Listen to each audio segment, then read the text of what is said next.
black people after they've been murdered, when they did absolutely nothing wrong, you're pushing us to the limit. And what do I mean by that?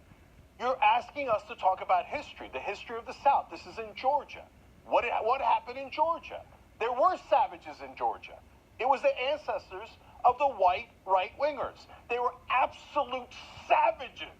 They murdered people. They lynched people. They raped people. They enslaved people. They took babies from their mothers and sold them as property. You want to talk about savages? Your ancestors were the biggest savages the world has ever seen. And so don't you dare call a black man a savage after you murdered him. Don't you dare do that. I'm so sick of African Americans being called violent when the world's worst violence was done to them, not by them, to them, not by them. Come on For now. God's sake, you want to do racist stereotypes?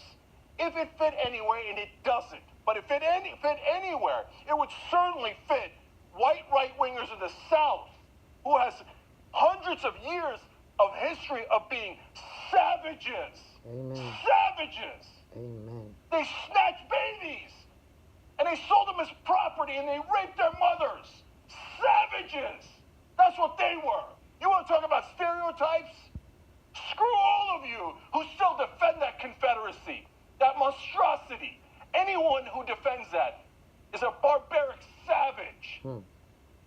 That's why they don't want to teach American history in public schools. That's why there's been a strong orchestrated effort to prevent the teaching of anything that you just mentioned right now.